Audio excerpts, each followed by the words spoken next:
for the designs. That's Takamani Ngata Henare there, who is the 14-year-old designer. Jenny, did you have a look at the designs? I did. I've heard about this young lady before, and I think she's pretty special, actually.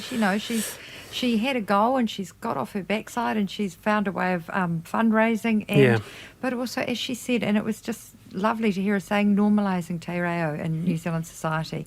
I just think she's pretty special and one to watch. One to watch, yeah, absolutely. Pretty sharp designers too. So just head to that website there, which is Mo Designs, which is MAUDESIGNZ,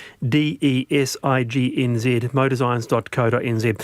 Now, Jenny and James, a lot of feedback about open book. I want your response on this. By all means, have open book exams, but please can we still teach kids how to write, even if they are mostly typing to access information? Many kids coming out of the school can't write properly. They don't know how to form the letters with a pen, and many haven't even learned how to hold a pen in a way that makes it possible to write properly. We need the basics, Jenny. Oh, look, I agree. You need to be able to use a pen and a piece of paper to write things down sometimes. But, and I'm not, this is going to sound a bit sort of like, but, maybe they don't. Maybe everything will be done on a keyboard, on their phones, by voice recording. It's becoming more and more part of our society and more part of our worlds. And look, yes, they've got to be able to sign their name and write properly, and teachers should teach kids still how to hold their pens properly. I do see some really odd ways of holding pens sometimes, but, who says the world isn't changing? The world's changing. It's not. Bring back the fountain pen, I say. Fountain pen and cursive writing. Where did bring it back? Cursive writing? Really? Yes. Paper. Oh, this is music to my ears. James Elliott, Jenny Morton, thank you very much for being with us this afternoon. Appreciate it. I'm Wallace Chapman, back tomorrow, 3:45. Till then, bye.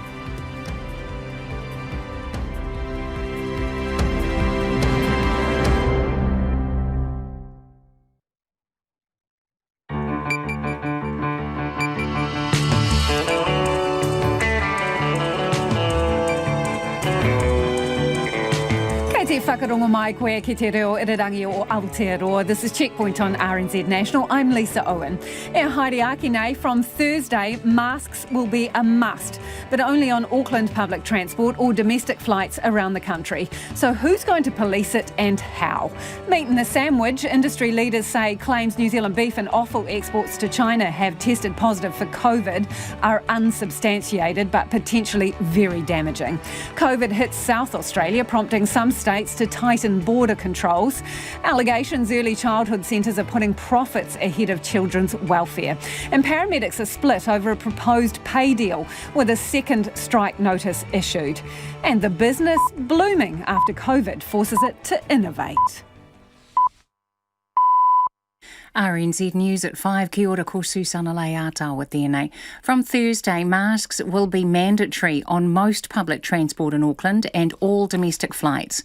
Travel on public transport in and out of Auckland will also be covered, but children under 12 and on school buses will be exempt. Taxi and rideshare drivers will be required to wear masks, but not their passengers.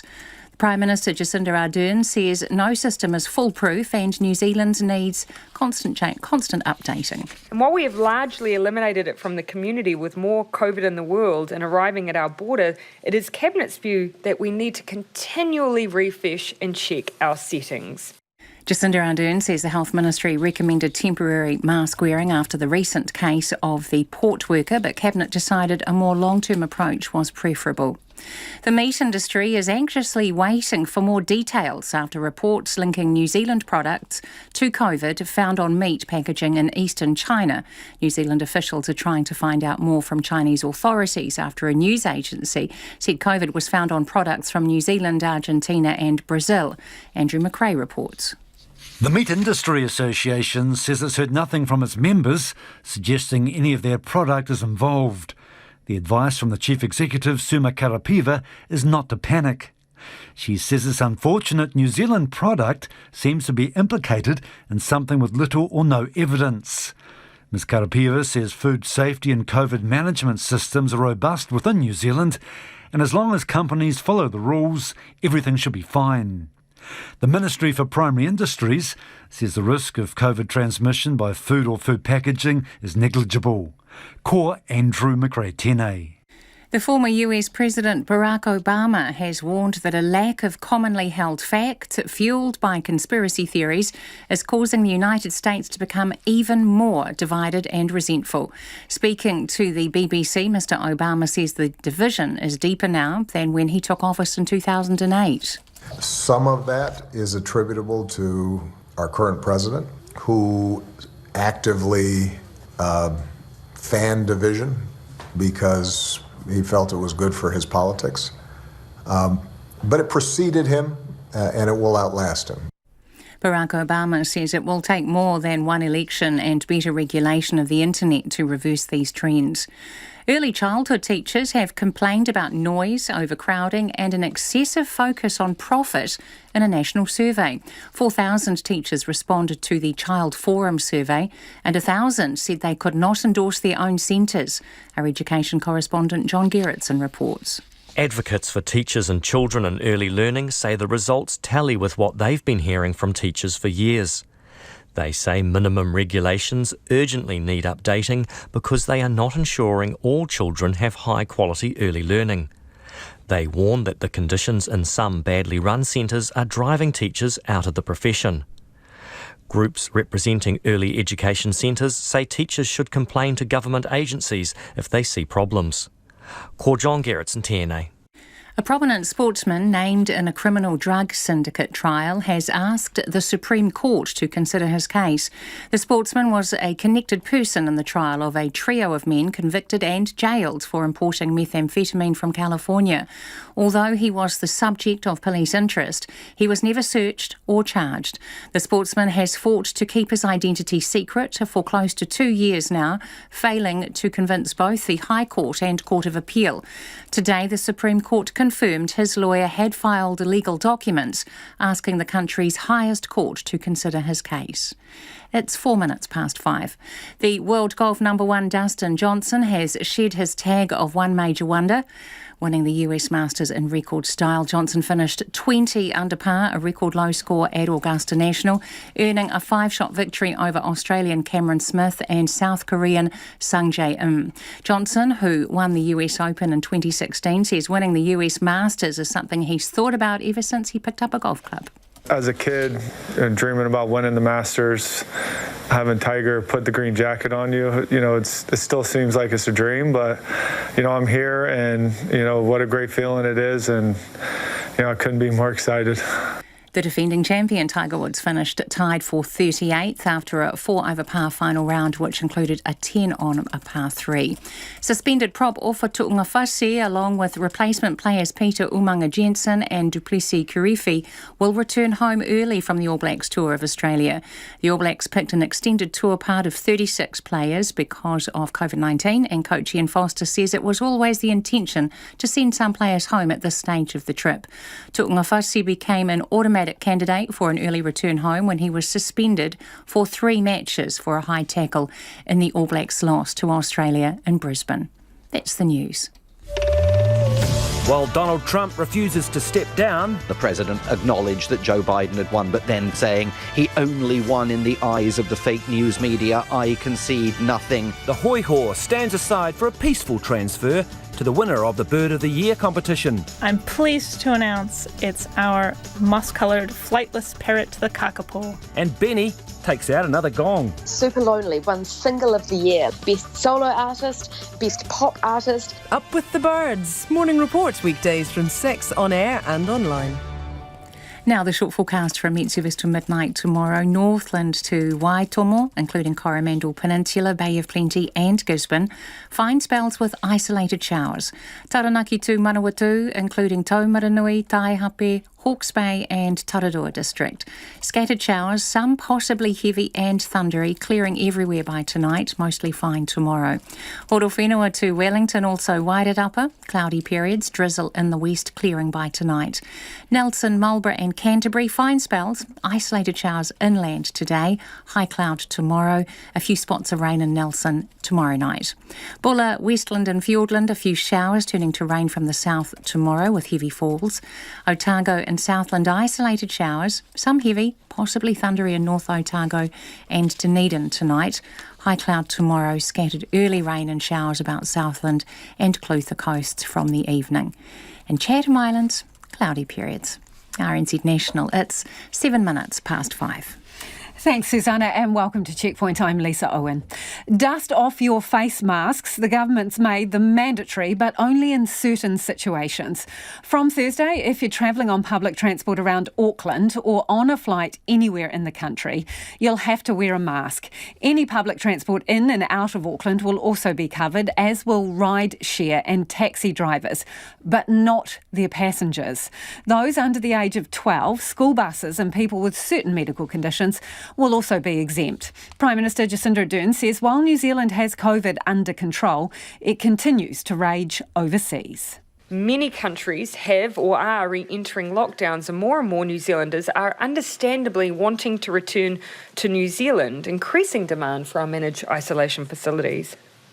Now, despite robust infection and control measures, regular testing, daily health checks, no system is foolproof. COVID-19 Response Minister Chris Hipkins believes this measure will help to contain any future outbreaks. The modelling's now telling us that we're at the stage where the tools that we have available to us mean we're better able to respond to community cases with fewer restrictions. That's not to say that restrictions may not be needed in the future, but we are in a much better position to avoid lockdowns compared to where we were at previously. He says the next step will be to look at whether mandatory mask wearing is needed elsewhere, but hasn't put a time frame on it. We will be looking at whether mask use should be more widely applied in other settings, including public transport around the rest of the country. And we will be getting further advice on how we can further enhance our contact tracing measures.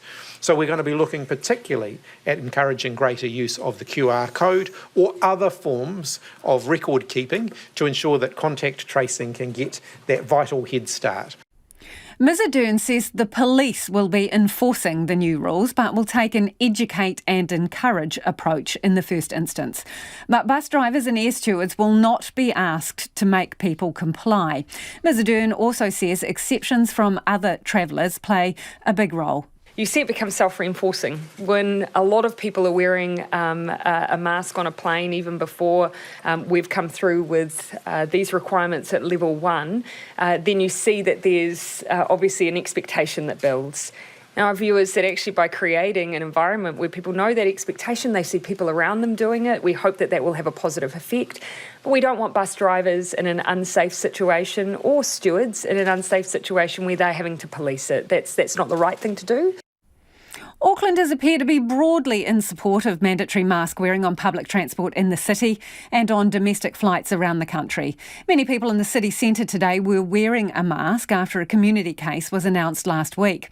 Those who didn't have a mask on said they've got one handy and would wear it where physical distancing is harder. Chen Liu reports. On Queen Street in Auckland CBD, Patricia Lavamai and her partner are waiting for a bus. They've each got a cloth mask on with a valve. They wear them whenever they are out and about, even before the community case was announced last week. At the beginning, I didn't go out for 7 weeks, so I was fine. But then I have worn a mask 98% of the time. Ms. Lavamai says the government has been slow making masks compulsory. Why do doctors and nurses wear masks? To stop the spread of germs?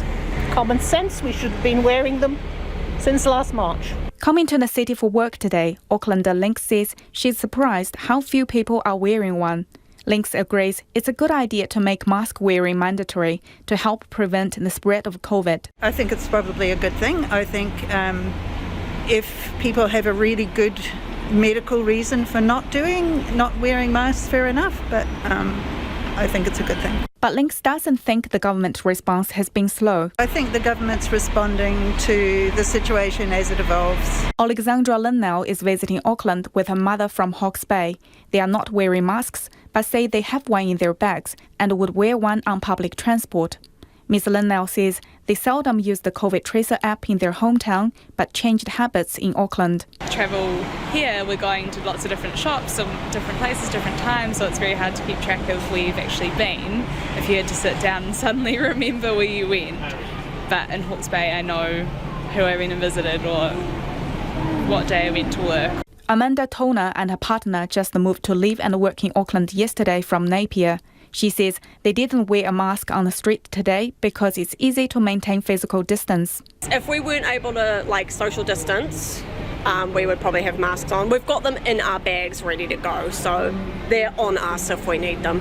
And if we were to catch an Uber, bus, train, we would put them on. Ms. Toner says they used the Tracer app in Napier once in a while, but will use it more often here. We've decided between us, because we're always together, as long as one of us is scanned, we know we were together, so we've been doing that today. As to the idea of fines for not wearing a mask, people are divided. They have to be stricter on people that break the rules. I think it's understandable if there's a consequence. Well, there has to be some compulsion. So I'm comfortable if that's the case. I don't think we should be criminalising the issue. I don't think people should be punished at this stage. And the reality is you're going to end up charging a whole lot of people or fining a whole lot of people who are never going to pay. They're not going to pay it. So that's just a waste of time. There is one new case of COVID-19 in managed isolation today, but no new cases in the community. Mōtahoraka o te ahiahi nei ko Chen Liu tēnei. A meat industry leader says an unsubstantiated claim COVID-19 has been found on New Zealand meat exports to China has the potential to damage New Zealand's reputation. China is a massive market for New Zealand meat and offal. Last year we exported $3.4 billion worth of it there. Now, Reuters news agency is reporting that traces of coronavirus have been found on the packaging of New Zealand beef and tripe in the Chinese city of Jinan. Other product from Brazil, Bolivia and Argentina has also tested positive, according to those Reuters reports. The New Zealand government says there's nothing to indicate the virus originated from New Zealand. Meat Industry Association boss Suma Karapiva says she doesn't think New Zealand meat is under the microscope. The concern for us is that these reports are unsubstantiated, and our background digging and information gathering with our members, with our Foreign Affairs colleagues and our Ministry for Primary Industries colleagues do not support that this is in fact New Zealand product that is that has been, tested and found to be positive in China. Suma, what makes you think it's not New Zealand meat? Well, Lisa, I think the point to remember here is that very early on in the COVID-19 crisis, the meat industry was probably one of the first, if not the first, industries to move very quickly forward collectively to put in place strong, robust protocols to manage the spread of COVID-19 in the workplace. The protocols that we have in place, they are based on the best available science and guidance from the likes of the World Health Organization, the Ministry for Primary Industries, and of course New Zealand's the Health Ministry as well. They are protocols that focus on the norms around social distancing, the wearing of personal protective equipment, hygiene and sanitation, as well as contact tracing.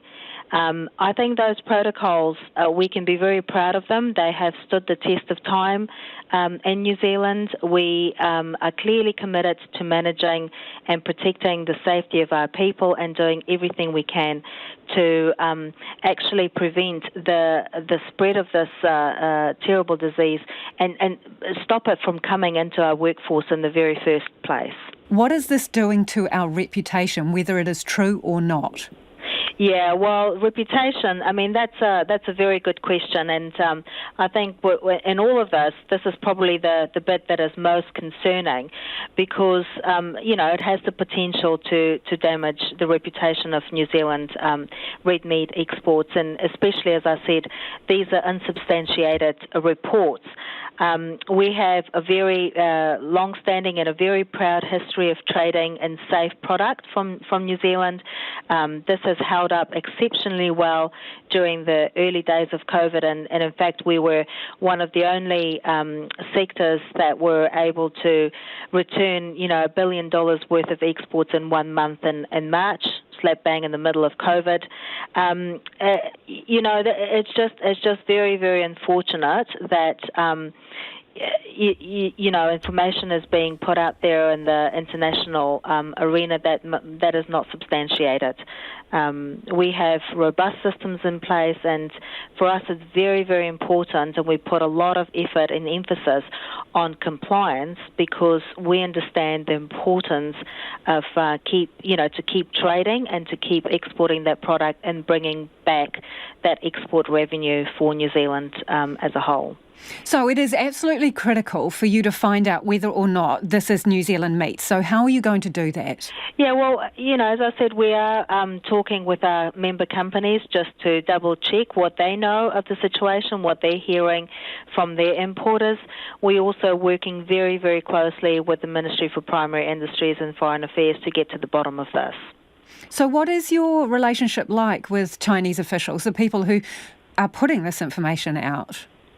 Well, our relationship is mainly informed by the relationship of New Zealand officials and Chinese officials. We don't necessarily have a direct relationship with Chinese officials, and we do rely on the information and networks that New Zealand officials have into that market.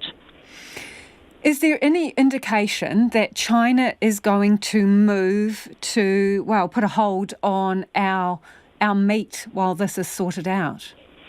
Not to my knowledge, no. And what effect would that have if they did do that?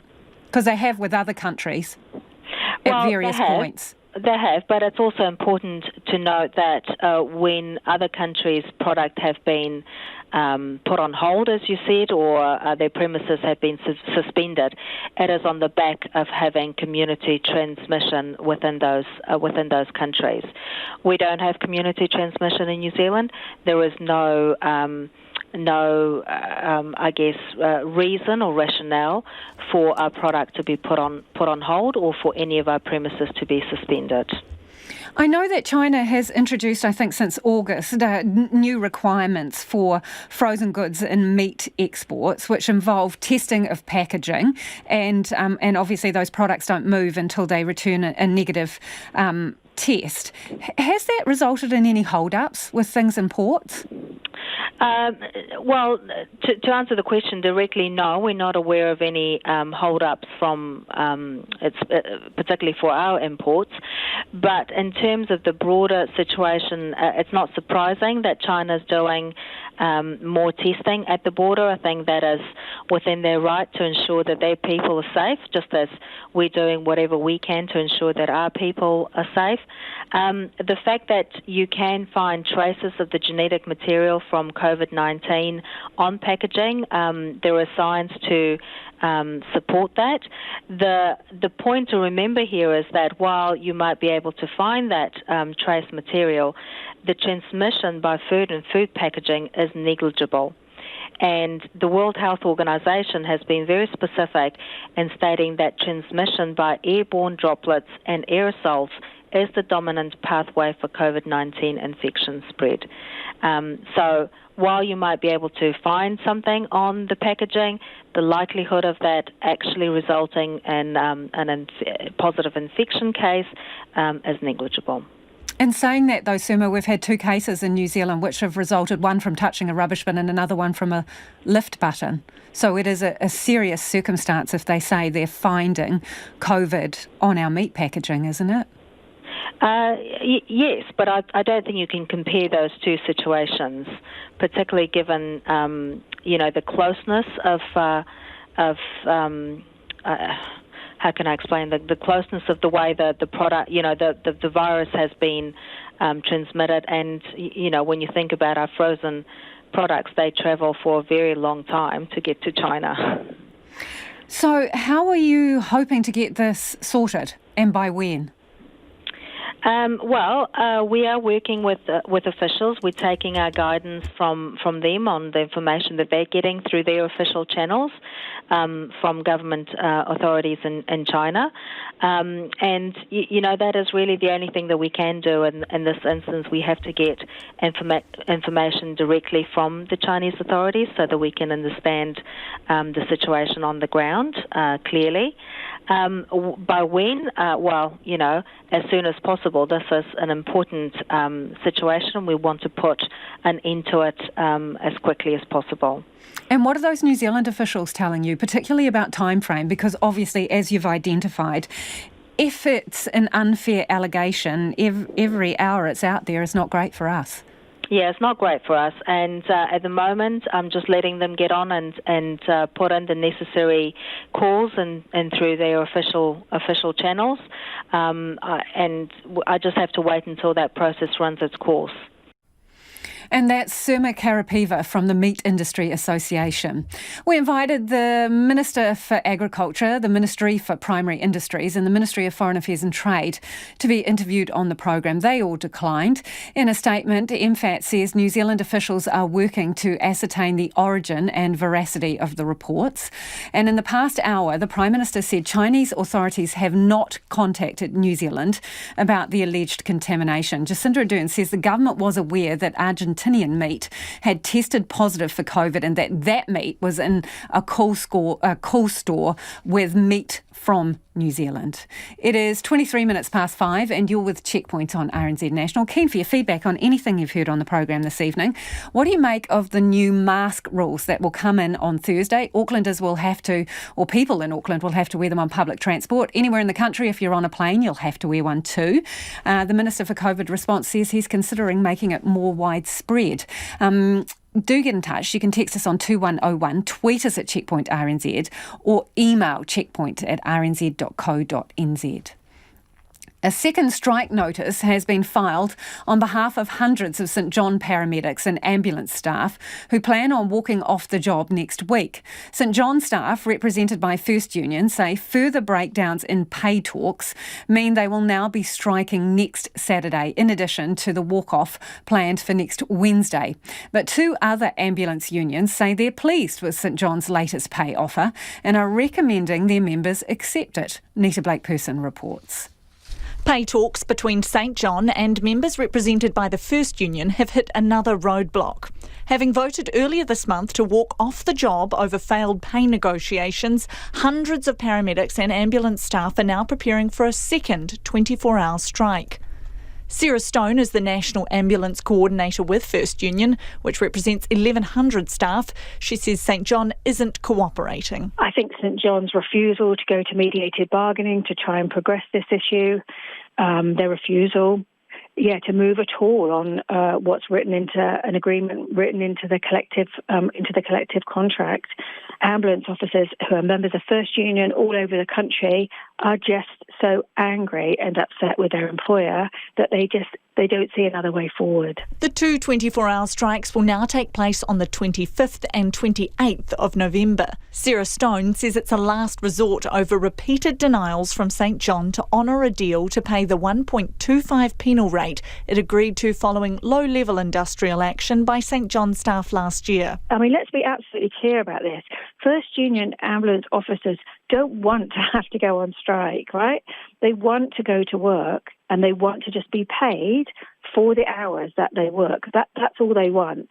And they don't want to be forced to take this action. But the behaviour of St John at this bargaining is absolutely, it's not just at this bargaining, it's just pushed them. But St John says its $60 million pay settlement over 2 years is the biggest in its history and is a good deal for staff. Workers represented by other unions, the New Zealand Ambulance Association and the Amalgamated Workers Union of New Zealand, won't be striking. Mark Quinn is the Employment Relations Advocate for NZAA and is recommending members accept the offer. Pay rises between 10 and over 20%. And considering in this current economic climate, there is certainly, I would say, unprecedented in some of any other industry at the moment. He says it brings paramedics' pay in line with overseas ambulance services and addresses pay issues of lower qualified ambulance officers. This is where members who are sitting currently 45,000 are actually going up to with penal rates and base pay going up to $60,000. That is quite significant, particularly with young families and trying to buy houses. There is the difference between being able to do that and not. And he's welcoming the 1.15 penal rate for overnight and weekend work, which is included. The difference between 1.15 and 1.25, which is a legal issue, that we don't believe that we can wait 6 to 12 months for that to be addressed, and we believe our staff deserve to have those their qualifications and the work that they do on the road now, and we believe the current offer on the pay will actually recognises that. But Sarah Stone disagrees. She says staff represented by those unions are typically at the higher end of the pay scale and not everyone stands to benefit in the same way. Their paramedics in the pay correction will do quite well, although St John are then planning to halve that number of staff. So they want to reward this top level of staff. They've then told us that they're planning on reducing those numbers of those staff in the service.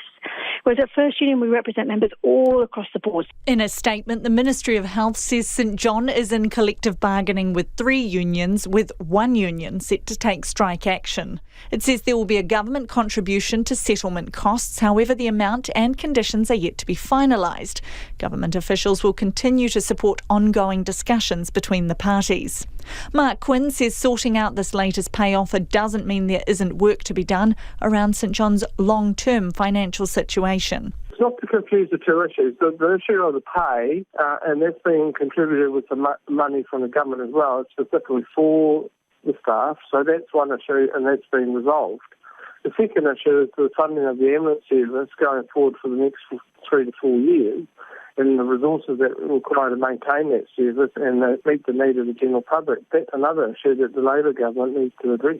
In a statement, St John says it continues to work in good faith with all 3 unions and hopes to reach an agreement that meets the needs of all parties. St John is working on a contingency plan with First Union to ensure a safe service to the public during the withdrawal of Labour. For Checkpoint, Nita Blakeperson. Let's return to our earlier story about wearing masks. This is going to be mandatory from Thursday for Aucklanders on public transport and anyone around the country. If you're flying, you will have to wear a mask. A lot of you have got opinions on this. This person says, New Zealanders are smart and sensible. We do not need policing with mask wearing, surely, they say, followed by 2 exclamation marks. But then Matthew's got in touch, and this is interesting. Matthew says, as an elderly 67 next week, Auckland Uber Zoomy Ola driver, I'm glad to wear masks for the safety of my closely confined passengers. I fail to see why I will not be afforded a similar courtesy requirement of my passengers, who are arguably in closer confinement than most bus and train passengers. I have raised this with the government, but have been brushed off. Ngā mihi, says Matthew. And we will have the Taxi Federation on after 6 to discuss that issue. And this one from another listener. The Prime Minister's stance on wearing masks on buses is a total cop-out. In Auckland in the last lockdown, a lot of people on buses ignored the requirement to wear masks. Furthermore, go to Pack and Save or Sylvia Park on Saturday and you will see more people at one time in there than you can fit in a commuter train. Keep your feedback coming. You can text us on 2101 or tweet us at Checkpoint RNZ. Let's head across the ditch now. And a COVID outbreak in South Australia is growing, prompting the rest of Australia to tighten internal borders. The new cases are likely linked to hotel quarantine and end a months-long streak of no infections in the state. World Watch reporter Paulina Lau has more.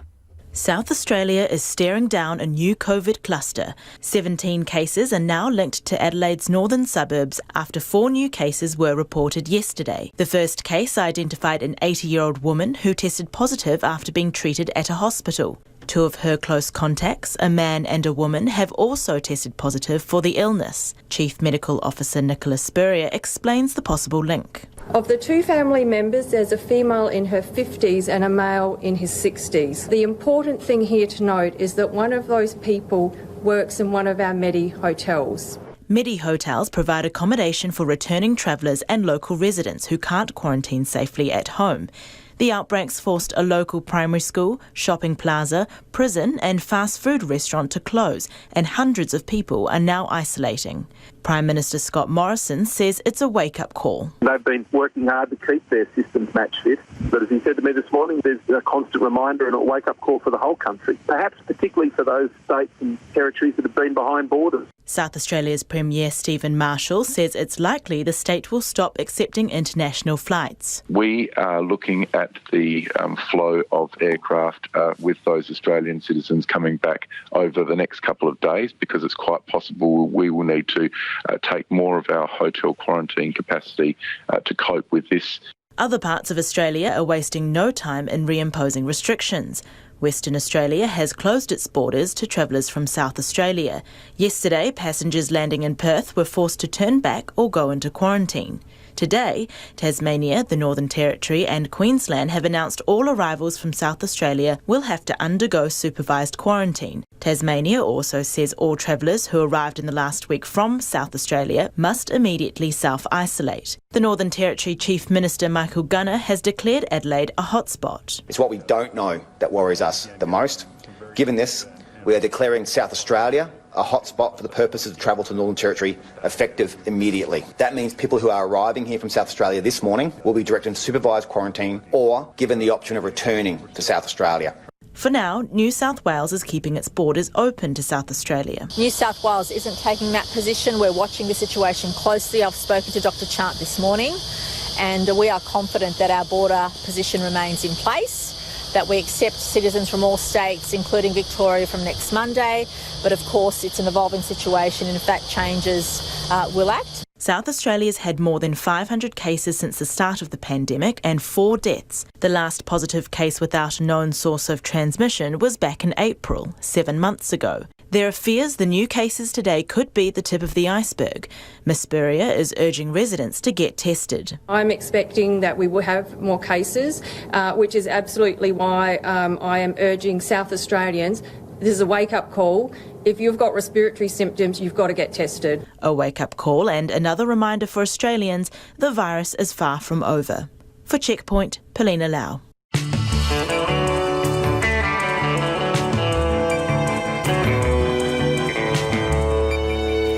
Coming up on Checkpoint on RNZ National, the business that's blooming because it's diversified in the face of COVID-19. Why seafood exports could be held up as a court battle rages.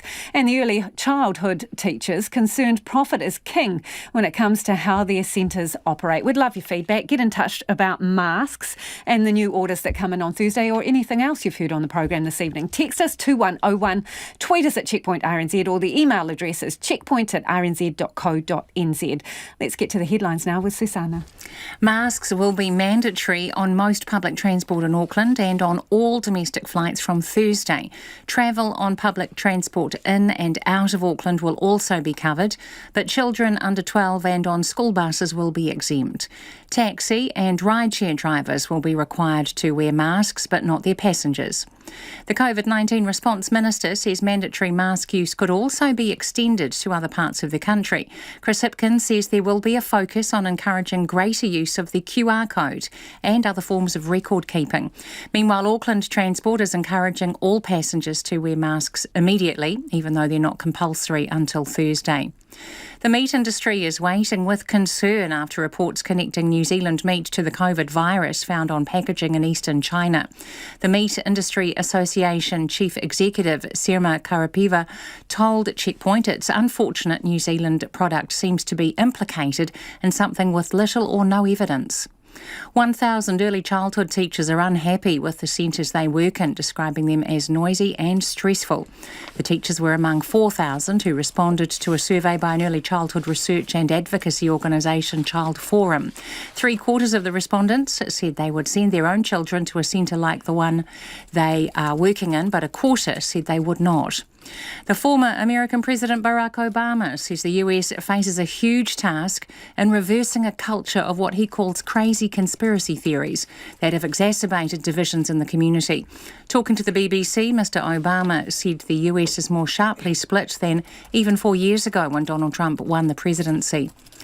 The Prime Minister says Ngāpuhi leader and long-time Labour Party member Rudy Taylor will be deeply missed. The 66-year-old Labour Party Māori Council chair, who became a life member of the party just weeks ago, has died. He spent years trying to get a settlement across the line for the Far North iwi Ngāpuhi. Those are the latest news headlines from RNZ National. Our next news and weather update is at 6. Thanks, Susanna. Kia ora anō. This is Checkpoint and I'm Lisa Owen. And it's time for the business news now with Nicholas Poynton. Nicholas, there's been an exodus from the executive suite at SkyCity. Do explain. Yeah, this came as a real surprise this morning when it was announced that the casino company, 3 of its senior executives would either be retiring or resigning, and that includes its CEO, its chief financial officer and its head of marketing. And such a departure is highly unusual. It's the type of thing that raises serious questions about the company's governance, or if the board had really lost faith in the company's senior leadership. And the announcement that was put out in the NZX this morning, it gave very little detail. At the company, we put in several requests for a one-on-one interview with the company's board chair. However, they declined. But thankfully, the company did have an investors briefing, an investors call, you could call it, this afternoon, where we did get a bit of a clarification or a bit of a sense of what was really going on here. So the company's chair started off by talking about how the company's CEO, that's Graham Stevens, he only ever wanted to be in the role for about 4 or 5 years. He's been in the role for about 3.5 years, and throughout this year they started these discussions about his plans for retirement, when he was going to do it. However, through those discussions they never ever really settled on a date, but both parties agreed that it would be prudent for the board to undertake a search to find that next candidate, that next CEO, so that when he did step down, that transition would be a smooth process. So when they did find their next candidate, their successor, that's the COO, that's Michael Ahern, the board decided that it would actually bring forward his retirement. They worked with him. However, we didn't get any clear indication. There was no opportunity to actually ask them about who actually initiated these discussions at the beginning of the year. And there's a big disparity between checking out after 3 and a bit years versus 5 years, and then the guy who's taking your place is right under their nose the whole time anyway. Exactly. Very convenient. Exactly. So look, there were plenty of questions that remained unanswered in this process. However, with regard to that CFO, Rob Hamilton, the reason why he's resigning, well, he was one of the people who put their hat in the ring to be the next CEO. So you can understand, if you don't get that top job, the job you really want, it's pretty difficult to hang around. And the head of marketing, they're leaving for personal reasons. They're going to be relocating back to South Australia, and they'll finish up with the company in about March of next year. So like I said, there are plenty of questions that surround this company. One that really stands out is what sort of impact COVID-19 has had on this company, especially, we can't forget, almost feels like a lifetime ago, the huge fire that ravaged the convention centre last year, and whether or not this is a response to the company's new strategy, its new priorities and focus in this post-COVID world. Are they downsizing? Graham Stevens, he was a big target, and he comes with a hefty price tag. So maybe, I don't know, are they, lots of questions, and when we aren't able to, get answers to these questions, it leads to speculation. So I hope at some point we'll be able to actually sit down and work out what's actually happened here. Yeah. Tell us about NZME. So it has revealed its 3-year strategy. So what does it say it's going to do differently? Well, I guess the big headline news to come out of today's announcement is that it's going to sell its Grab One business. And maybe not everyone's familiar with this, but it's an e-commerce business. It's one that generated about $4 million in revenue during its half-year result. And it's one of those services where you can buy deals from companies or packages. And I think of the classic example was buying a 2-for-1 restaurant deal on some random night of the week. And so that's a typical example. That's sort of one of the big things that came out of today's announcement. But also, look, this is a company that's really hit its stride of late. A couple of weeks ago, it updated its profit guidance. It now says it plans to resume paying a dividend next year. It really talked up at that through it's now managing to save a significant amount of money in its operating costs year on year. But the interesting stuff here is how it's going to change its approach to the news, and I'm sure this is something that a lot of people would be interested in. First of all, it plans to be New Zealand's leading audio company. So maybe watch out, RNZ. It wants the New Zealand Herald to become New Zealand's Herald, and they're going to do that by broadening its reach throughout the regions. And first of all, this may come as a bit of a shock for people who live out in the regions, but it's going to look at maybe rebranding those papers, changing the mastheads. You know, the Northern Advocate would no longer be known as the Northern Advocate. It would now become the Northern Herald. Controversial. Oh, people are attached to their newspapers. Especially the community newspapers out in the regions and those things. So and look, you risk them feeling like they're having the Auckland paper foisted on them, don't this is the question. You know, this is a paper that's had a very Auckland-centred focus, but as they look to expand outside of Auckland, one of the things they're thinking about doing is really bolstering their newsrooms around the country. If you pay attention to the job websites, you will see that they are regularly recruiting for those newsrooms. But, you know, news nerds might find this interesting, but it expects to have incremental growth in just its audio and publishing business.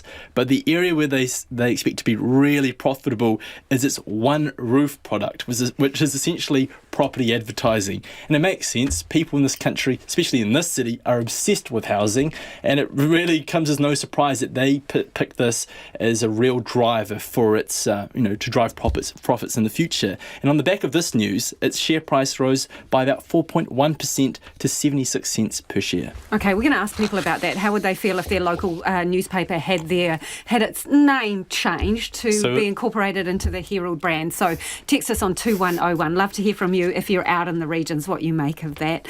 Nicholas, what else happened on the markets today? Well, the NZX had another record close. It just seems to go from strength to strength. It finished up 45 points to 12,745. Our dollar, it continues to be strong. It's at 68.7 US cents, 94.3 against the Aussie, and a shade under 52 against the British pound. And just before I was mentioning SkyCity before. Yep. On the back of that announcement, its share price fell by about 3.5% to $3.04. Thanks, Nicholas. Nicholas Poynton with business news there. One New Zealand business steeped in tradition is blooming after COVID-19 forced it to grow its online presence. Flower markets are usually an up-close sensory experience at the crack of dawn at an auction, but lockdown saw one flower marketplace ramp up development of live-streamed auctions, so buyers can view, bid and buy from around the country without getting out of their PJs or even bed. The United Flower Growers auctions in Wellington, Auckland and Christchurch sell more than 50 million stems and bouquets a year, and post-COVID, 40% of those sales are virtual. I asked CEO Tony Hayes how you inspect the goods long distance. Where we're quite different to other parts of the world that do auctions is that we do exactly that. We live stream. So the product that comes through on a trolley, whilst those on site have got the advantage of being able to walk all those trolleys outside the auction before the auction starts, those on the cloud obviously can't. That's because they're buying from their houses or their kitchen. But what we're able to provide them is, as we're processing each bucket or box on each trolley as it goes through the auction, we physically take a sample stem or a sample bunch out of the box and put that head quite close to the camera. Instantaneously, those buyers online can see through that camera the quality of their head, the quality of the petals, the actual colour, so that they can buy with some assurance. So effectively what we're trying to do is give the cloud buyers the same or similar experience to those that are on site. So it's a reverse auction. The price goes down, right? And at a point Correct. Someone wants to purchase, they jump in. So if you're purchasing remotely, what do? Just push a button on the computer? Yeah, effectively, those that are at home or at their offices or in their businesses, they get to see the same thing on their screen, on their PC, that the buyers on site see in the main auction hall. It's exactly the same. They see the clock, they see the live video feed, and they see the upcoming trolleys, what's coming next. Exactly the same as what an on-site buyer would see if they're physically sitting on site. What percentage of your buyers would be purchasing online, do you reckon? I would say around the 40% mark, and that's actually high because what we're finding now is that there's a high degree of comfort around our cloud platform now, given the fact that the industry was forced to choose to use that at a time that was difficult for everybody. And because they're more comfortable in using that, clearly they're comfortable in continuing to use that. Tony, a flower market, there's a sort of charm about it, right? And, well, you don't get to smell the roses or any other flower this way, do you? So as part of the charm kind of gone? And also part of the quality control, because isn't perfume and smell one of the senses you might use to choose your flowers? Yeah, well, I actually think the quality side is actually still there. It's unchanged. You know, it's our job, being a service provider, to ensure that the quality that we have on the floor, whether it's someone who's actually on site buying or someone that's on the cloud, our principle is to make sure that they get the same quality irrespective. So that's down to us to perform that task. Excuse me. But it's also down to the growers who provide the product too, and in part the majority would provide excellent quality flowers. But when it comes to the colour and the smell, of course, being online, you don't get to be as close to the product as you would do at an auction. But remembering, we're not forcing people to buy online. They do that through choice. So I would suspect that somewhere in the mix of that decision psyche is the fact that they're comfortable with the quality and what they come to expect from our growers and through UFG, that they're comfortable enough to continue to choose to buy online. So, Tony, what's a good deal at the moment if you're shopping for flowers? I think everything's a good deal because it comes down to what you perceive as being good value. Pick your favourite child, Tony. What's a good... Mine is actually, I go for my standard roses. There's nothing like a rose. But close behind that, I actually like tulips, even though they're just out of season now. Lilies. How long should a good bunch of flowers last? Well, domestic product, it depends on the product itself, but, you want a few days, if not weeks. But that's down to us to actually vase test, which we do on a fairly frequent basis, because we want to make sure that the product that's supplied to market does actually hold up, and it does have value represented in terms of shelf life. And that's Tony Hayes from United Flower Growers there. It is 13 minutes to 6. I'm Lisa Owen and you're with Checkpoint on RNZ National. Keen for your feedback, you can text us on 2101, tweet us at Checkpoint RNZ or email checkpoint@rnz.co.nz. Do you buy flowers anymore? Do many people? Would you rather get flowers or a gift voucher? I'm really interested. We've been talking about it in the office today. Text us on 2101. You can tweet us at Checkpoint RNZ. Up to $250 million of New Zealand's seafood exports to the United States are under threat because of ongoing court action. The conservation group Sea Shepherd says recent measures to protect Maui dolphins don't go nearly far enough and is pursuing a lawsuit in the US seeking a ban on New Zealand kaimoana. Here's our fisheries reporter Conan Young. The US Marine Mammal Protection Act requires countries selling seafood into that country to have comparable levels of protection for the likes of Maui dolphins to what it does. The same act was successfully used to ban seafood imports from Mexico due to endangered vaquita dolphins becoming caught in nets. Sea Shepherd's New Zealand director, Michael Laurie, says while this year's updated threat management plan brings in protections along the entire North Island west coast, it doesn't restrict fishing far enough out to sea, where the remaining 57 Maui are known to roam. Not fulfilling that 100-metre depth contour, which the scientists, of course, have been asking for years, as well as the IWC and the IUCN have all been saying since about 2012, 2013, you need to protect these native dolphins out to 100-metre depth, and we're not getting that. On the east coast of the North Island, fishers are largely able to carry on as before. But Maui dolphin expert Professor Liz Slotin, who's providing evidence for Sea Shepherd's case, says MPI has yet to prove there are no Maui there, meaning they could be missing out on much-needed protection. She says there have been 38 sightings on the east coast in the past 12 years alone. Rather than saying, there seem to be hectares or Maui dolphins on the east coast, let's find out more about this, let's find out how many there are, let's find out what their genetic makeup is. Instead of that, MPI seems to have been basically ignoring it. Professor Slotin says DNA sampling of the water close to where these dolphins are would establish whether these are Maui or their identical twin cousins, Hector's dolphins. That would be very easy to do. Basically what it would take is whenever somebody calls in one of these sightings, then please can you empty your water bottle and fill it up with water taken close to the dolphin sighting, and then take that water bottle off to your local Department of Conservation office, and they will get it to Auckland University and they will do the genetic testing. An important protection brought in this year is the ability of the Minister to further restrict fishing if one more Maui is found dead. Cameras are now monitoring bycatch on 20 of the roughly 180 trawlers and other fishing boats operating off the North Island's west coast. But Sea Shepherd's Michael Laurie says with only 57 Maui left, even one more death could send their population into a tailspin into extinction. Cameras are after the fact, right? So all you're going to do is be documenting their decline, really, in some respects.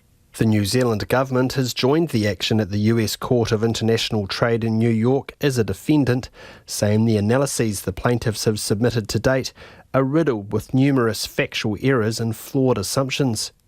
MPI says its US counterparts have already rejected a petition by Sea Shepherd to ban imports after finding our protections were equivalent to those in place in the US. It says the threat management plan was developed using the best available science and it stands by the measures. A hearing date has yet to be set, but is likely to happen in January. Mō te hōtaka o te ahi, ko Konanyang tēnei. Iwi justice panels in Wellington are crediting strong relationships with police and support services for the region's success. Te Pai Oranga is an alternative justice pathway for low-level offenders, which aims to stop people going to court. The latest figures from police show a 92% success rate for Māori in the Wellington region, compared to a little more than 50% nationally. Our reporter Miriana Johnson went along to Te Pai Oranga and Waifetu Lower Hutt to see why this panel stands out above the rest.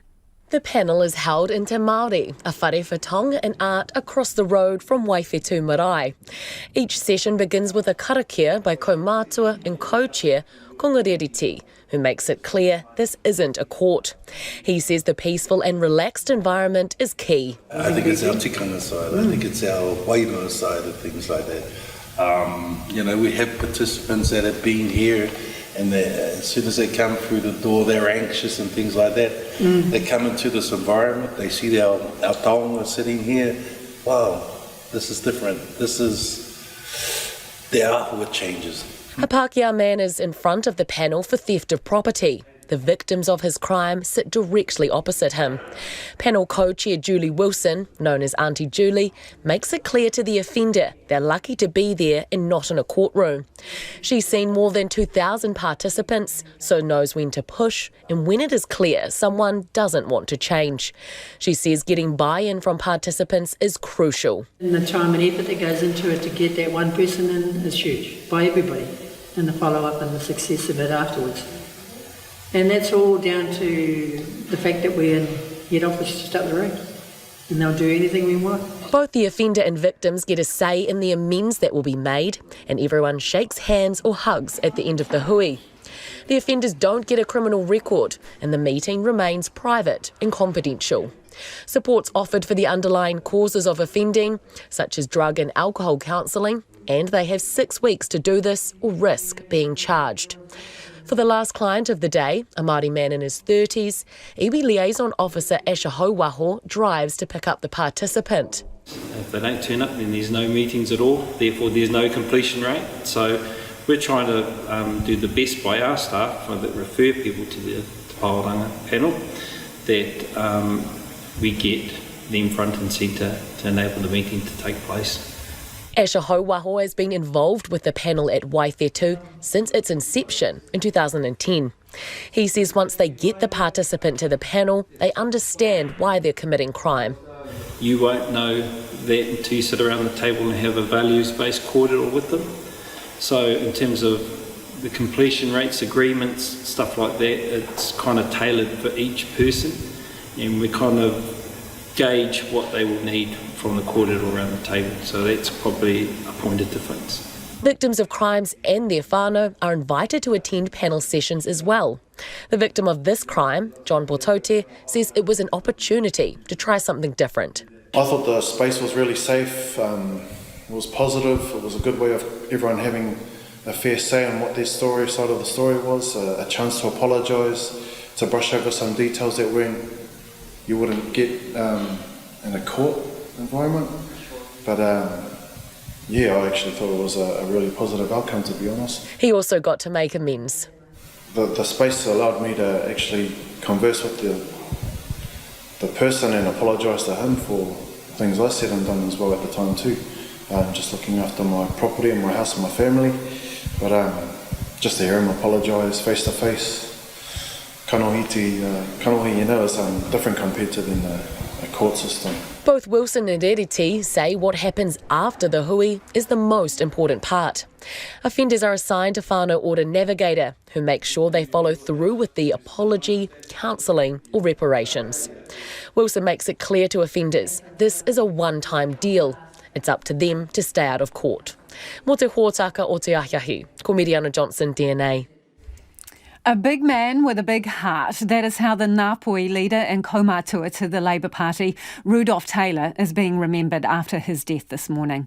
The 66-year-old touched many people's lives, including Labour's deputy leader, Kelvin Davis, who will make his way to Hokianga tonight to remember the man he credits for his political success. Te Aniwa Hurihanganui reports. Kua hinga te tōtara o te wao nui a tāne. Rudy Taylor, as he was commonly known, was a tōtara in every sense of the word, a pillar in his iwi and community who will be sorely missed by those who knew him well, including Labour's Kelvin Davis. He was one of my staunchest supporters, and I wouldn't be where I am today without the support of Rudy and his wife, Kay Taylor. You know, we laughed together, we joked together, we argued together, we had big political talks. At the back of their mind is what we can do better for our Māori people. He says Rudy Taylor was a relentless advocate for the Labour Party, a connection he forged through his father. A month ago, he was awarded life membership of the Labour Party by the Prime Minister, and that was recognition for his total commitment to the Labour Party. He was a member of the New Zealand Council. He was a big man with a big heart. Rudy Taylor has spent years trying to get the Ngāpuhi Treaty Settlement across the line. His cousin, the former New Zealand First MP Jenny Marcroft, remembers when he formed Te Kotahitanga, an alliance of sub-tribes who demanded a settlement that recognised hapu independence. What I saw was this driving passion to ensure all of the hapu of Ngāpuhi were represented in that treaty settlement. They literally worked for years bringing people together to get their voices heard. In an interview with RNZ 4 years ago, Rudy Taylor said the key to reaching a settlement was for the hapu of Ngāpuhi to be united. The fact of the matter is, this issue is around Ngāpuhi, and the government should stay out until we are ready to sort out our issues and believe in that this is the only way forward is to come together. Jenny Marcroft says it's a tragedy he won't be around to see the settlement come to fruition. The loss is really for Ngāpuhi. I know that Rudy was really hopeful with Andrew Little as the minister that we'd be able to make good progress, and there was progress being made, but not enough for Rudy to be able to see it. Rudy Taylor will arrive at his tūranga waiwai, his home in Hokianga tonight. E te rangatira hoki atu rā ki o mātua tūpuna, moi mai rā. Mo te hōtaka o te ahiahi, ko te aniwa, hurihanga nui, ahau. Many of you getting in touch about the masks, which will be mandatory for some people from Thursday. This person says, your listener who says New Zealanders don't need to be treated like children and are able to be trusted may be a little optimistic. After the news of recent COVID positive person in Wellington, I was one of only 4 people on a full Air New Zealand flight Wellington to Christchurch wearing a mask. So I respectfully disagree that we don't need to be treated like children.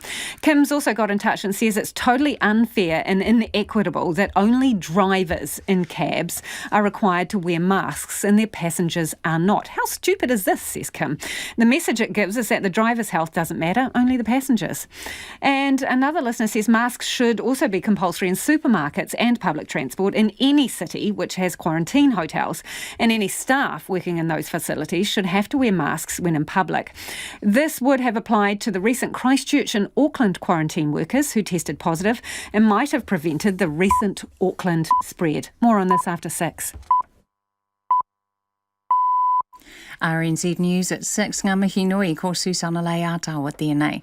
The COVID-19 response minister says mandatory mask use could be extended to other parts of the country. From Thursday, masks will be mandatory on all public transport in and out of Auckland and on all domestic flights. Those under the age of 12, school buses and people with certain medical conditions will be exempt. However, Chris Hipkins says he is asking all New Zealanders to play their part. We will be looking at whether mask use should be more widely applied in other settings, including public transport around the rest of the country. And we will be getting further advice on how we can further enhance our contact tracing measures. Chris Hipkins says there will be a focus on encouraging greater use of the QR code or other forms of record keeping. And the Prime Minister says at this stage it's unlikely there will be a trans-Tasman bubble in time for Christmas. Jacinda Ardern says the community cases identified in South Australia highlight the complexity and also the risk of such an arrangement.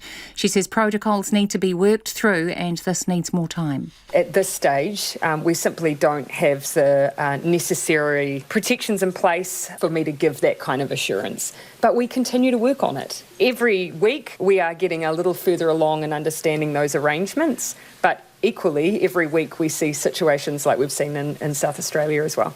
Jacinda Ardern says the situation in South Australia also shows why it was so important New Zealand did not rush into a trans-Tasman bubble. The Meat Industry Association has received no information from China on claims meat from this country has been connected to a COVID virus scare. Reuters is reporting the virus was found on beef and tripe products in a cool store containing shipments from Argentina, Brazil and New Zealand. The association's chief executive, Surma Karapiva, says there hasn't been any feedback from meat companies suggesting their product has been caught up in this. They should know they've got really close links with their importers in China. So I tend to agree with the Minister. It's not clear. In fact, I don't think there's any evidence to suggest that New Zealand product has been implicated.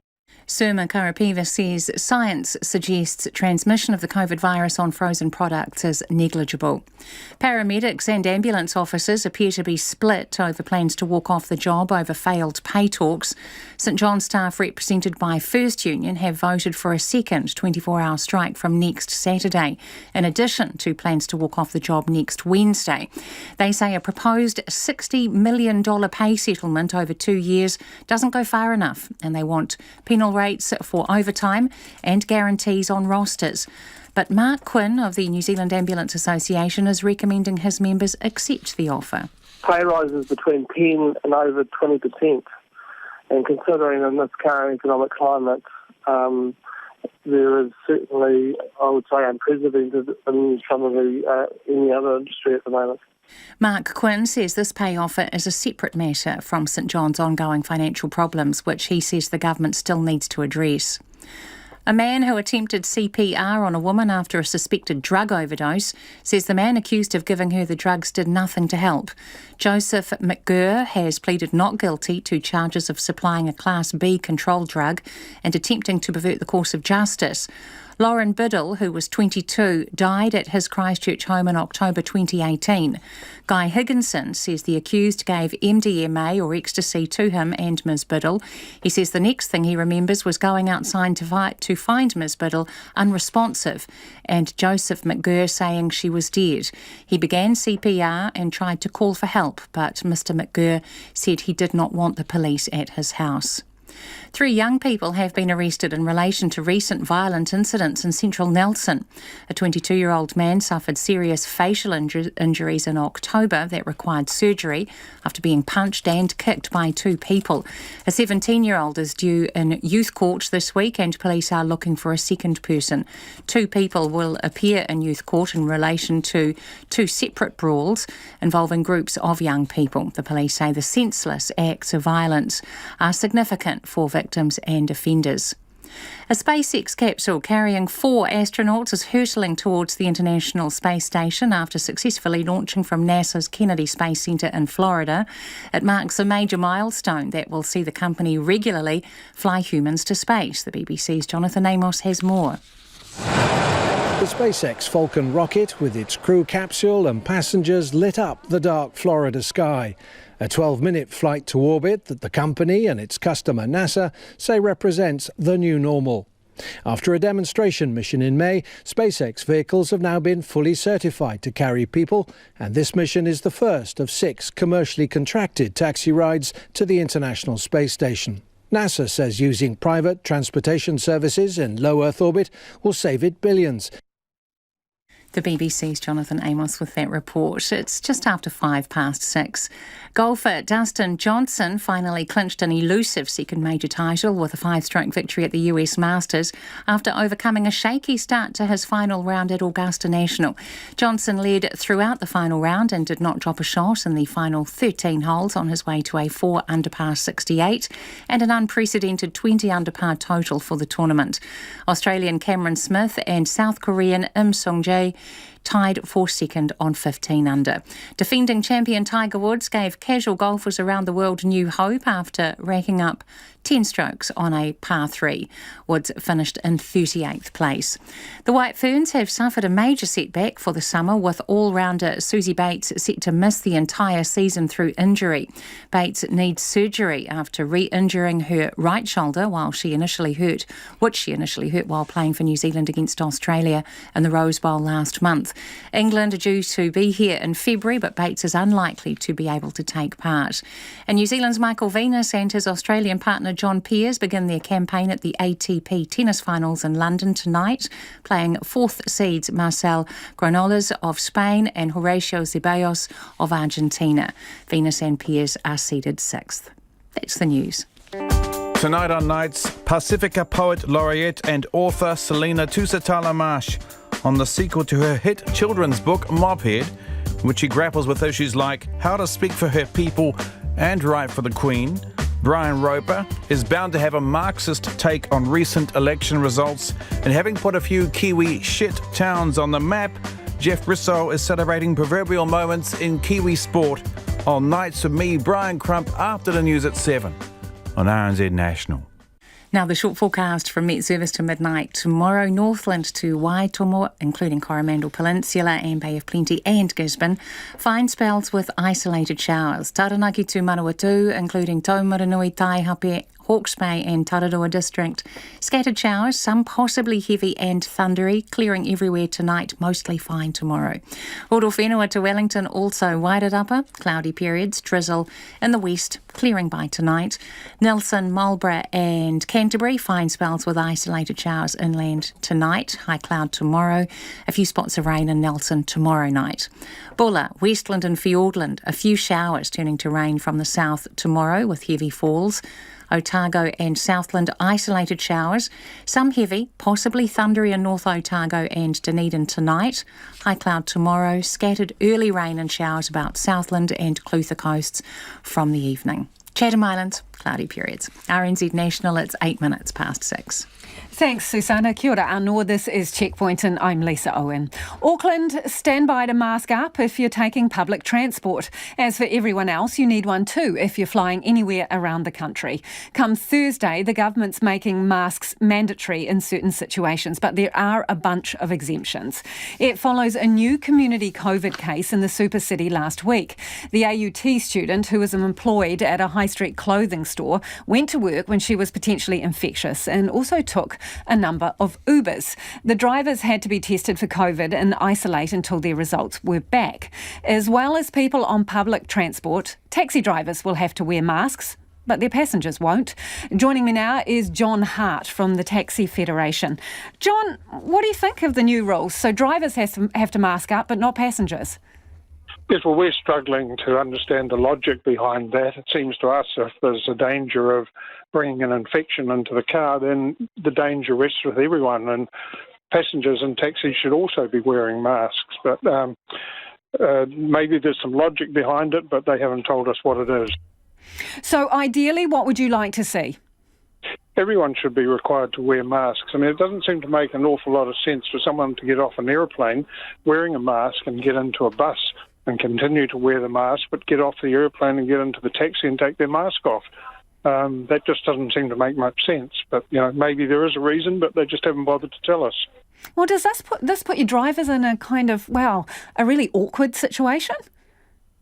Well, I think it does really, because they're vulnerable. They're sitting in a car by themselves most of the day, exposed to any infection that people might bring into the car. And taxi companies are doing their best to keep vehicles clean, and in most cases, they're introducing fairly rigid cleaning regimes.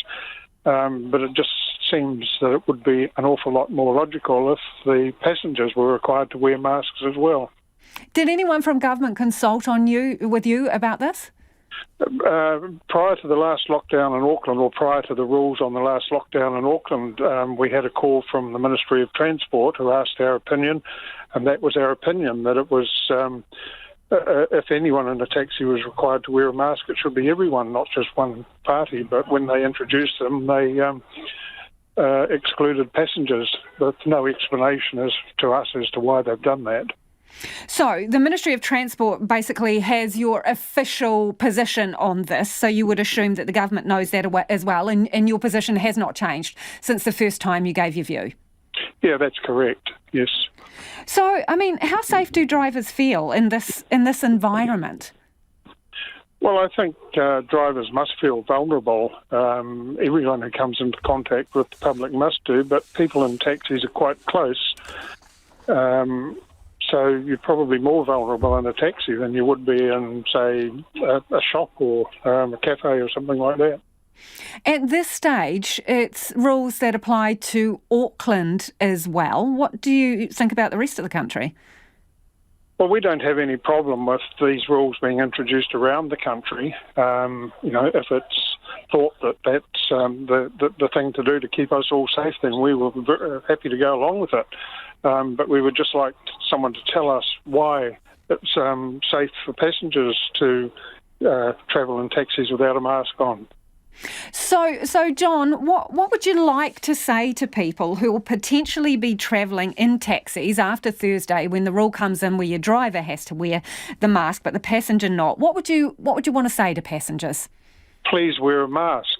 We're all in this together. We all need to keep safe. So please, when you get in a taxi, wear a mask. In terms of QR codes, I'm just curious. So they're displayed in taxis, are they as well?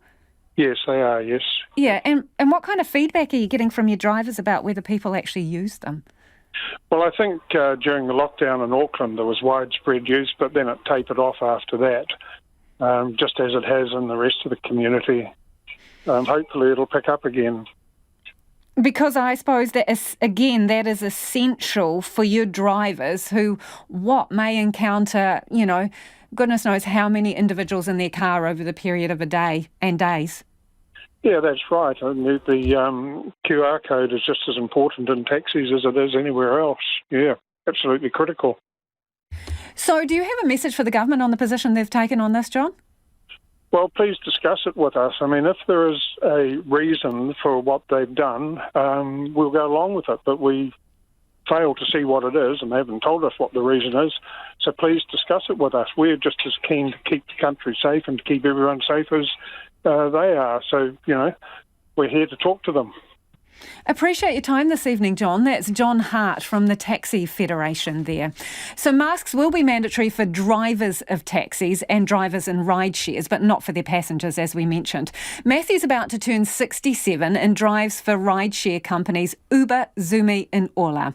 He told Lydia Batham he's frustrated his passengers won't have to mask up. I just feel it's a bit one-sided, and it's close. I believe my car is a closer confined space than most buses, except the rush hour, and definitely more confined than in trains. So I don't really see I can't really see the rationale for excluding ride-share passengers. And I also have to say, Uber does in fact ask if we're wearing a mask every so often when we log on. So it looks as if Uber is supporting the wearing of masks by drivers, but probably 1 in 10 passengers. That's not the scientific assessment. So what would you like to see happen? Do you think they need to reconsider this and quickly, considering there are actually 2 Uber drivers at least who've had to go and isolate because they took one of the cases last week in their car?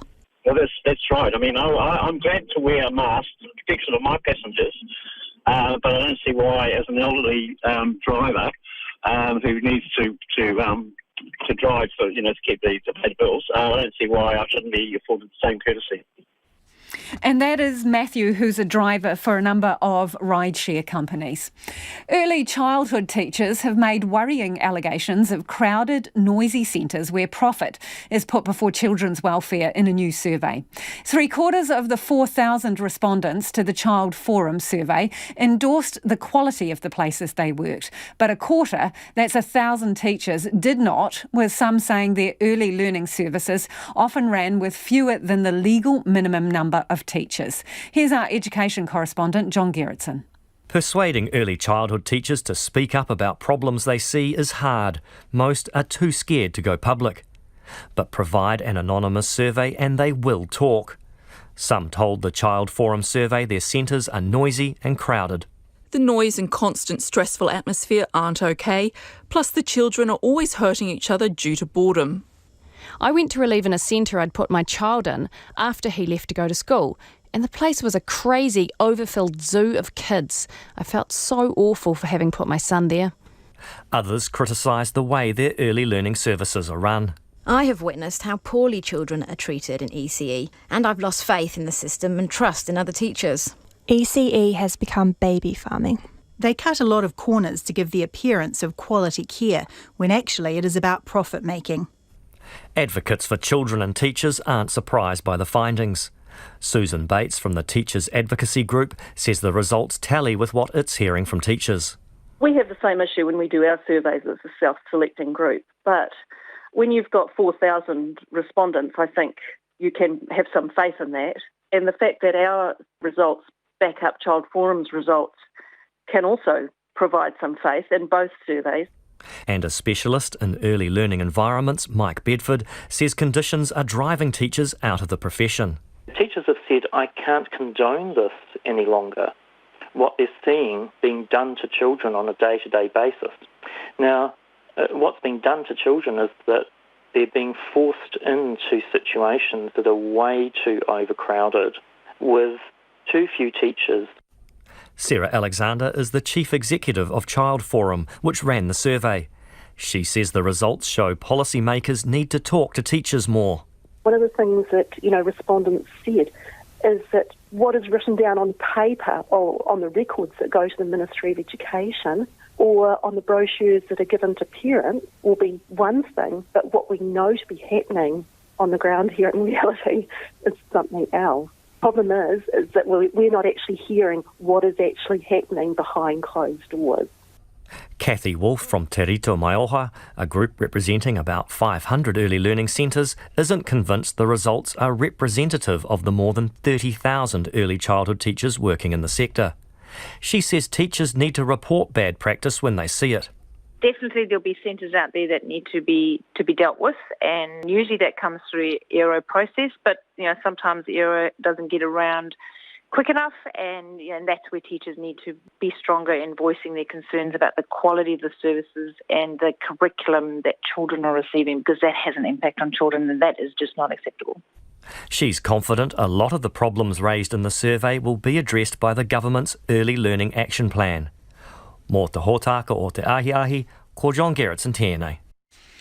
The meat industry is waiting with bated breath tonight to find out if New Zealand products are linked to a cool store in China, where COVID-19 has been found on packaging.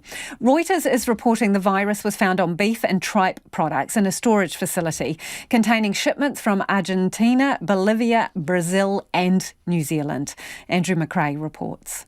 The virus was apparently found on more than 3,500 products in the eastern Chinese city of Jinan in Shandong province. Apart from saying the products originated in this country, Brazil and Argentina, Chinese authorities have not named the companies that shipped them. The Ministry of Foreign Affairs and Trade says New Zealand hasn't been informed officially by the Chinese, and officials are trying to find the origin and veracity of the media reports.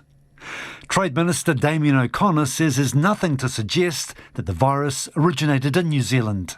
We've been aware of the Chinese investigating the possibility of COVID spreading through frozen goods. It's a very, very slim possibility. Genetic material can be found on the goods. We know that, but the risk of it spreading infection is very, very low. He says it's a timely reminder to exporters about the risks. They have people who are sick, working, anywhere in New Zealand, even though we have, no community transmission, they should take all precautions and make sure that people don't come to work.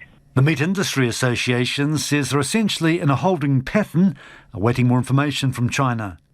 Its chief executive, Suma Karapiva, says the science suggests transmission of the virus on frozen products is negligible. We haven't had any feedback from our members that suggests that their product has been caught up in this, and they should know they've got really close links with their importers in China. So I tend to agree with the Minister. It's not clear.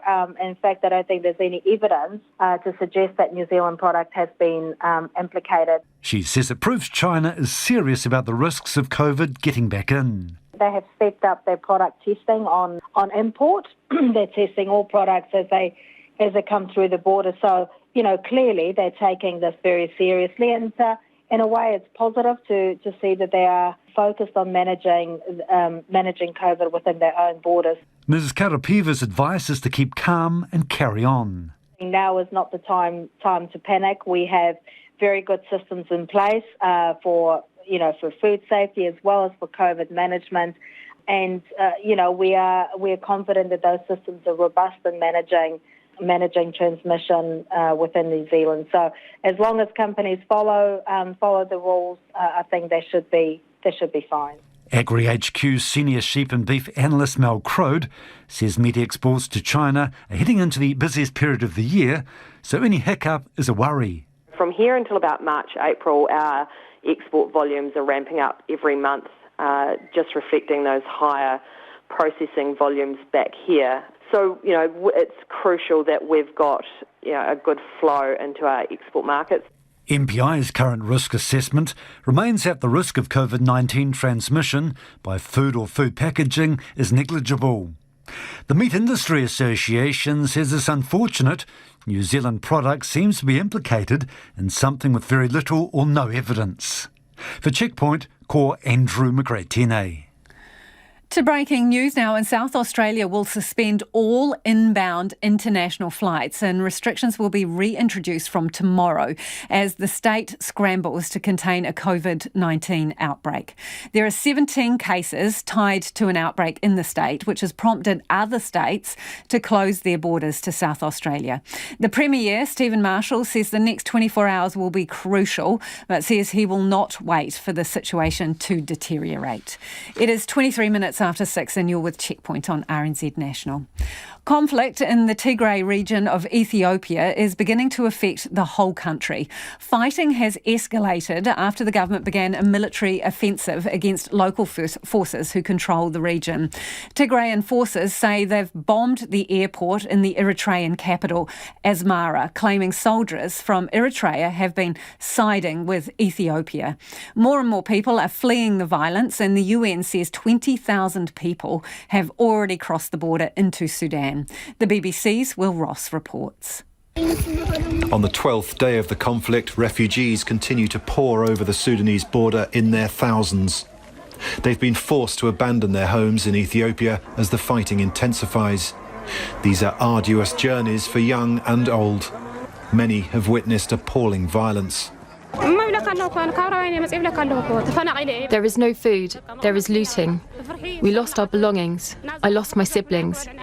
We came to Sudan on foot and my children are not eating. We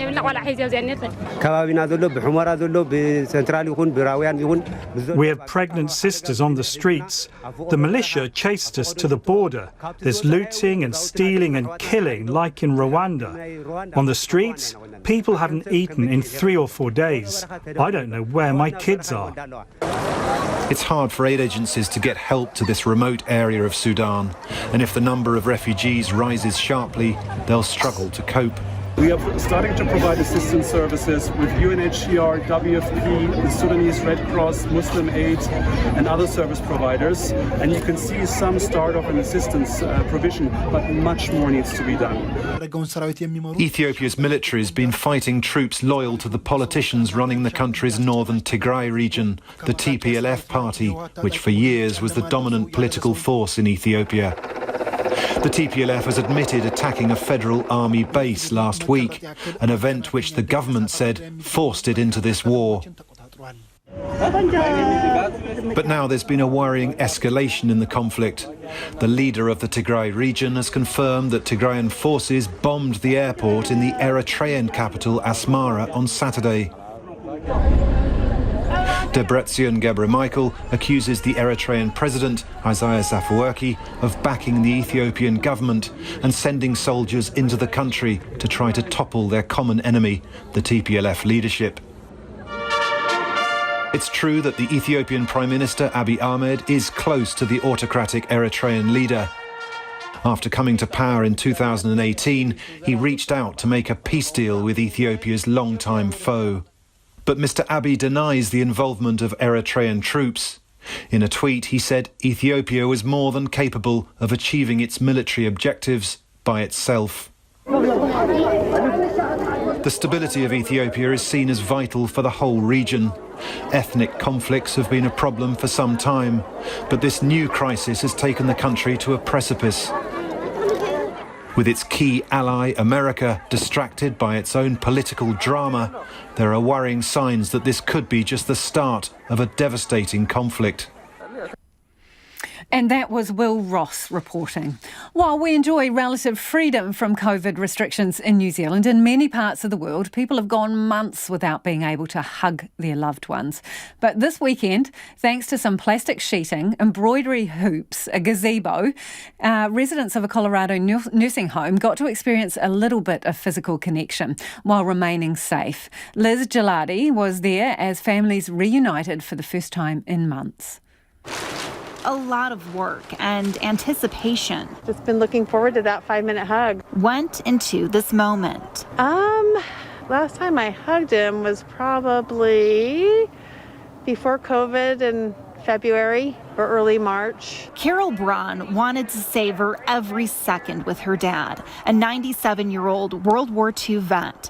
It's a long overdue hug outside the senior living facility where he lives, all made possible with this tent. And I got to just hold my dad and give him a hug, and it just felt really good. But it's hard to tell who enjoyed that hug more, Carol or her dad, Vince Schrack. Well, gosh, yes, that was marvelous. I couldn't hold her hard enough. She's so sweet, you know, it's just wonderful. We talked with Vince on Zoom. So how are you doing? So we could keep everyone safe. I had to hug her, and the tent was in the hug as well. But that was okay. For these families, a tent hug is better than no hug at all.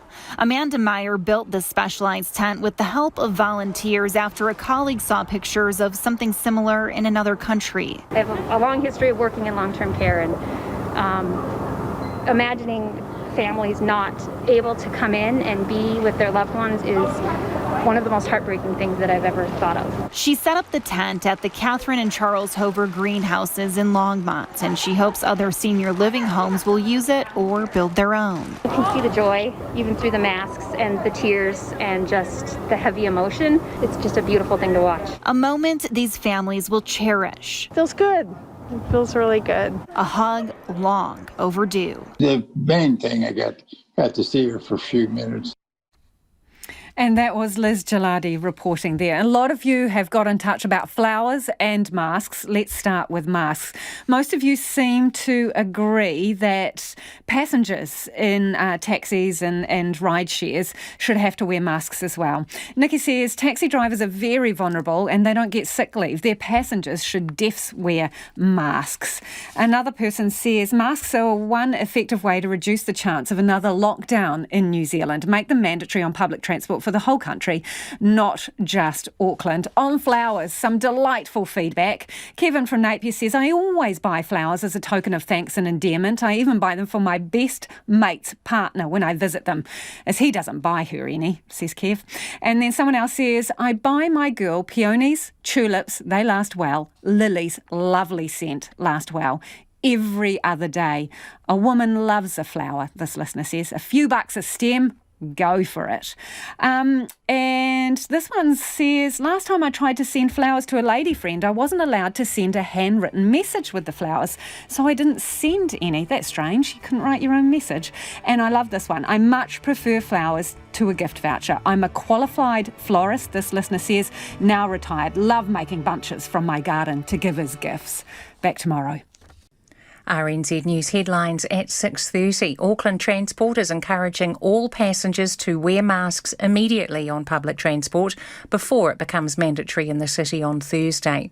The government is trying to get to the bottom of reports COVID-19 was found on New Zealand beef products in eastern China. A prominent sportsman, allegedly connected to a drug syndicate, has taken his fight to keep his name secret to the Supreme Court. A Maui dolphin expert says newly introduced protections don't go far enough and may have missed out small numbers of the dolphins living on the island's east coast. Our next news and weather is at 7. Take the pulse of the day's news every weeknight at 10. Well, I tell you, I don't know who would be silly enough to still be trying to organise events at this point in time, but we thought we'd give it another go, you know. Live with local, national and international stories and some music with your news. I'm sitting in the champagne room. That's the staff room of Whammy Bar. Absolutely no champagne. Not even a Lindau. Up to date if you're up late. Lately with Karen Hay every weeknight from 10 on RNZ.